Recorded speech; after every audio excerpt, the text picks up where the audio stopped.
Well, many things are happening all at once around the war in Ukraine, and it feels like the neocons are hedging their bets and trying to rip the brakes out of the car. Let's summarize this, and then we'll dig in bit by bit. So the first thing that's happening, in no order of particular importance, is that NATO is attacking Russia with drone attacks. We're going to look at that in a second.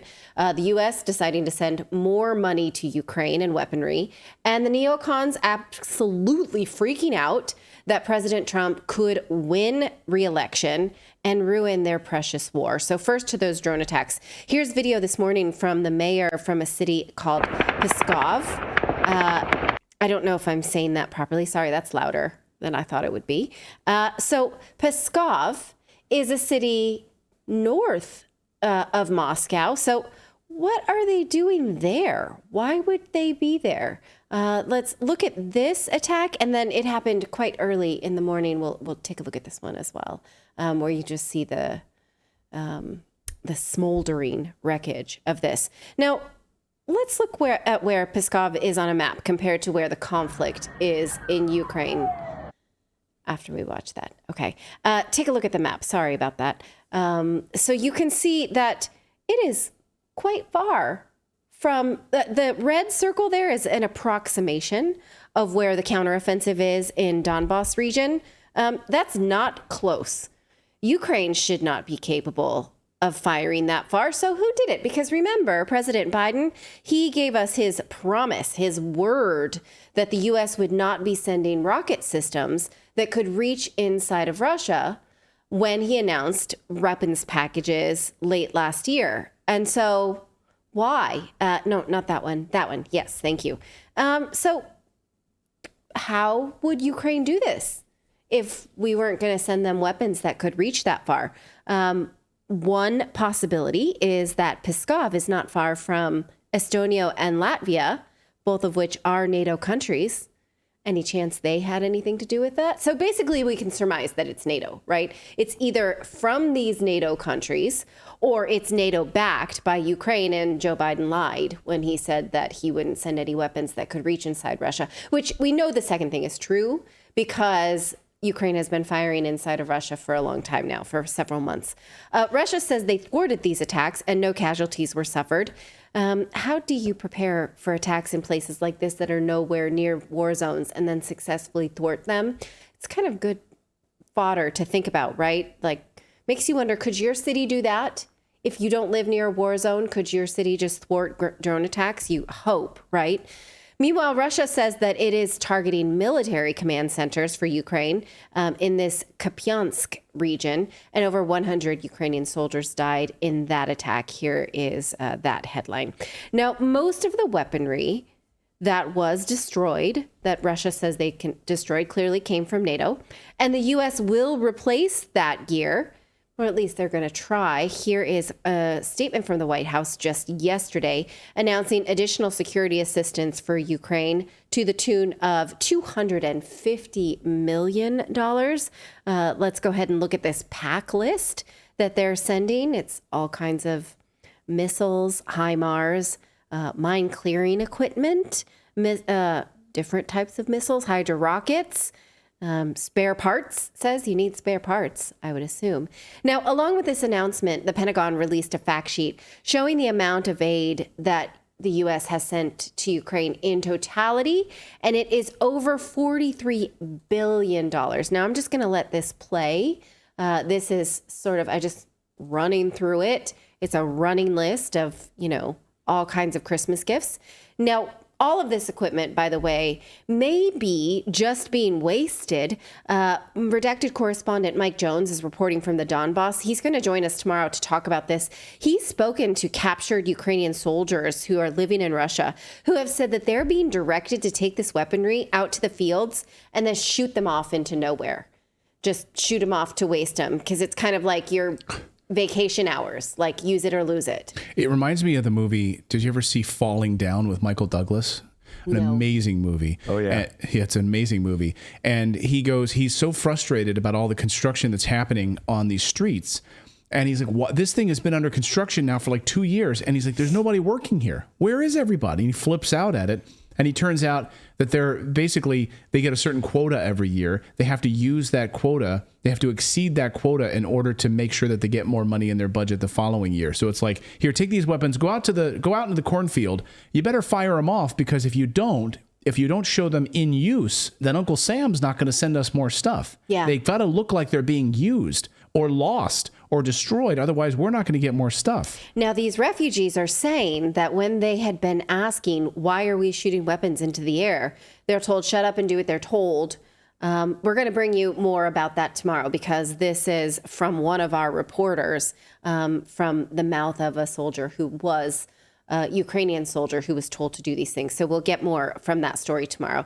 Again, it's kind of like, your vacation hours at work. If you don't use them up, you don't get any more next year. Well, you get more, but you lose those hours, right? So they're being told, if you want more, you got to fire off these blinks. I mean, I guess as an assignment goes, if you're like, you don't want me to kill anybody and we're just wasting our time, yeah, let's do it. Let's run the clock out, right? Right. That's a better assignment than most. So, but this is our money, and aren't we supposed to care about the environment? Shouldn't we not want that, right? I think that nobody wants to be sending weapons, period. So why then can the U.S. open its wallet further for all this weaponry? Well, that's due to an accounting error that they told us about a few weeks ago. They said they overvalued some of the gear they sent. So, look, that was cost less than we thought it did. So, let's catch that up and just reach into our coffers and give you more.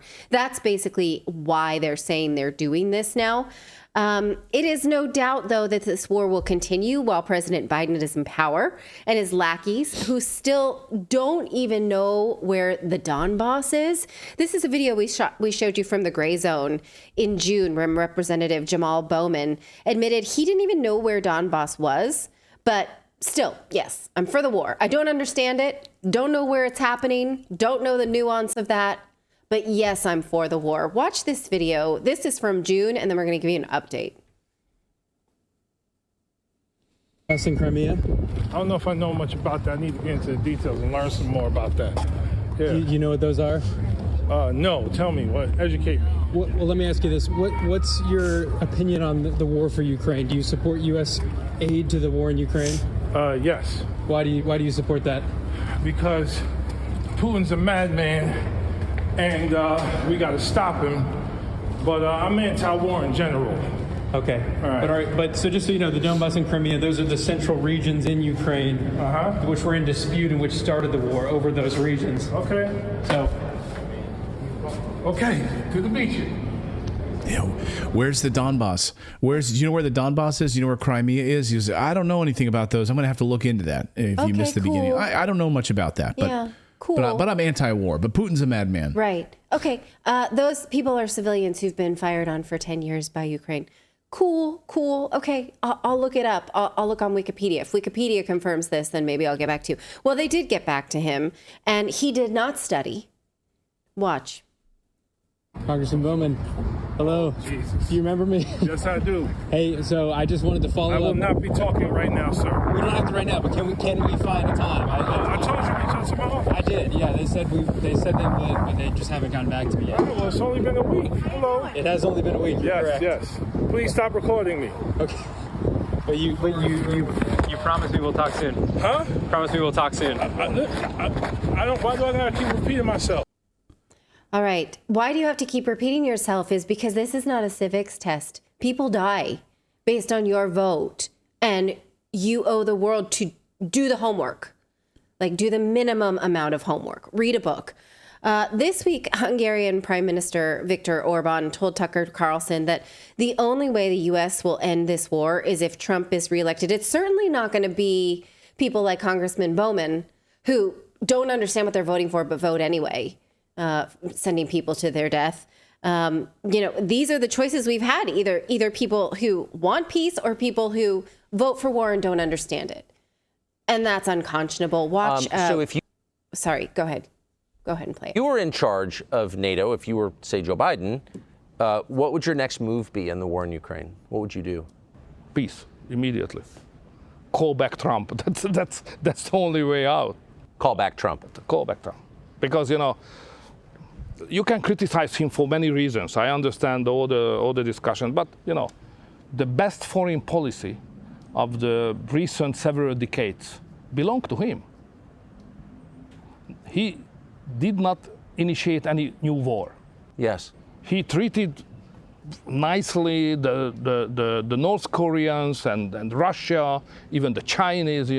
He delivered a policy which was the best one for Middle East, Abraham Accords. Yes. So that was a very good foreign policy. He's criticized that he's not educated enough to understand the world. This is not the case. Facts count, and his foreign policy was the best one for the world in the last several decades I have seen. And if he would have been the president at the moment of the Russian invasion started, no, it would be not possible to do that by the Russians. So Trump is the man who can save the Western world. Now, I'm not sure that President of Syria, Bashar al-Assad, would agree that Trump is a peace candidate.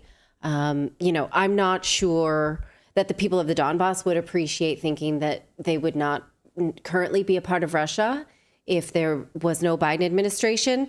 But the conflict, would it continue to rage on in this way? Would we be getting the truth about it as Americans? There are all of these nuanced questions now that we owe ourselves to ask that maybe is uncomfortable because so many of you either like him or don't. And so the question of would we be at peace or at war doesn't comport with just these binary questions. I realize that this is a complicated thing, right? But it deserves our attention because this is exactly what most people are freaking out about. It seems that the UK is already thinking Trump may win, and they're trying to sort of cover their tracks of warmongering. The US lawmakers now are trying to rip the brakes out of the car, basically, so that if Trump is reelected, the war machine can keep going. Look at this Wall Street Journal report today saying that the president is seeking to write laws to lock in U.S. support for Ukraine that would limit future governments' abilities to backtrack amid fears in European capitals that Donald Trump, if he recaptures the White House, would seek to scale back aid.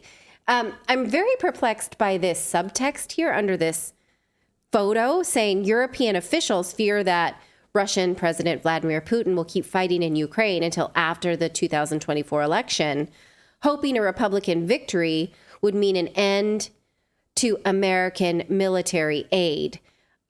I think that I misunderstand that. Maybe who's hoping? Are Europeans hoping for a Republican victory so that then they won't have to be dragged into the war anymore? Or is it Republicans are hoping to? I'm not sure who's hoping for what. And I think even the media doesn't know. You know what I mean? Well, what we do know is that they don't want Trump to be in there. And I don't think the deep state will allow it to happen. I don't think there's a chance in hell that the deep state is going to allow President Trump to become the next president of the United States. I think they were blindsided the first time. And I think it's absolutely not going to happen this time. And the reason they don't is because he would absolutely pull back on the amount that we're spending there and the amount and support for Ukraine. And is there even any mechanism that Joe Biden could just set on cruise control that Donald Trump could not repeal? I don't think that's how that works. I don't see that. You need congressional approval to go to war, not to end a war that we're not even officially in. I don't know all of the executive powers that would enable him to set in motion sort of a forever budget for Ukraine. But in the same, unless you don't have, unless there is, it's passed by the United States Congress as part of some sort of Defense Authorization Act, where it's sort of like an extended Defense Authorization Act that goes farther into the future, where there's like an outlay that's being promised over the course of time. But he could, if he wanted to, if you're president of the United States, by fiat, come in and say, we're canceling this Osprey program. We're canceling this boondoggle for this new jet program. We're canceling all of this left and right. But that's where Trump got in trouble last time, is that he tried to do a lot of those things, and he was met with major resistance inside the Pentagon and told that he couldn't do those things. That, no, you don't have the authority to do that. He's like, what? I don't have the authority? What are you talking about? I'm president of the United States. Yeah, but see, a lot of these things are already set in motion.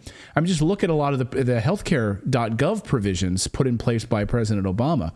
A lot of those pieces, even with like Congress removing it, even with like an executive order, you still have the tentacles of Obamacare that you cannot unravel. Right. So a lot of this stuff can be permanent, unfortunately. Well, yes. And also, couldn't they, because if he's a wartime president, if we actually do end up declaring war on Russia or Taiwan, I think he could technically stay in until that was over. If that ended up being a forever war, he would be president until he died, most likely. Right? Yeah. Continuity of government. I mean, there's a whole lot of questions about that. But yeah, I mean, I think the larger point is, though, that once you put a lot of these things in motion, it's very difficult to unwind them. You know, certainly government outlays for a war. So, yeah, in many ways, this is like a forever contract that we're putting in place to keep a forever war going in Ukraine. And Zelensky's going to get his wish, which is that Ukraine is treated as the next Israel. He wants Ukraine to become the next Israel, where we pump in tens of billions of dollars a year to Israel to support them. And this is exactly what's happening in Ukraine. Yeah. So we'll just end this segment by looking one more time at the map, because we looked at the map of where the drone strikes were, nowhere near here. But we'll at least look at an update of where the conflict currently is. Again, if you look at the red parts there, those are the parts that voted to become a part of Russia that have been bombed by Ukraine, shelled since 2014, civilian areas now being protected by Russia. So if you think, oh, well, Russia should just go home and Ukrainians will stop dying, well, then the people, the civilians that live in that red territory will go back to being bombed on a regular basis, to the point where, again, the IMF told Ukraine in 2015 to stop spending $1 million per day to wage war on these civilians. So this is where the line is currently. This is where the conflicts are in blue, and the counteroffensive did not push that red back at all. And we have no reason to believe that it will. Thank you for that, Cheryl. A couple of people commenting on my Trump comments. Cheryl Foth says, Clayton, don't ever say Donald Trump will not win in 2024. Again, that's enough for me not to ever listen to your show again. Look, Cheryl. You didn't say that. You said they won't let him. I didn't say he would not win. I didn't say that at all. He might win. I'm saying they won't let him. I'm saying the deep state will not let him. Do you disagree with me? I mean, look what they did to him. I mean, so look what they're doing to him right now. You're being very pessimistic. I am. Well, you know, Kay Redding says, you're being pessimistic. Look, I'm a pretty positive. Would you say that I'm a pretty I'm always like a glass half full kind of person. I always try to find the good. But when I'm seeing, when I know how our government operates and I understand how this deep state operates and I see what they do, I mean, what's there to be positive about with this government? It's full of snakes. I don't see it as being pessimistic to be realistic at what you see. I mean, we see what is happening, and it's like obvious they're going to do everything in their power to stop him from getting in there. Yeah, and then you can be unprepared about it, right? You can two-party justice system. You can be like, I didn't even see this coming. I'm warning you that this is happening. I see it coming down the tracks. I just don't see how it happens. I mean, it's again, how did Joe Biden get 80 million votes? The most in U.S. history. Like, really? Okay. Okay. Okay. I'm sorry. Something smells really, really fishy. I just don't see a chance in hell that they let President Trump in the White House again. And so it's so interesting now because, again, in talking about this with Mike Jones, he says it seems like the UK press is all but resigned that Trump will regain office and that they need to cover their tracks.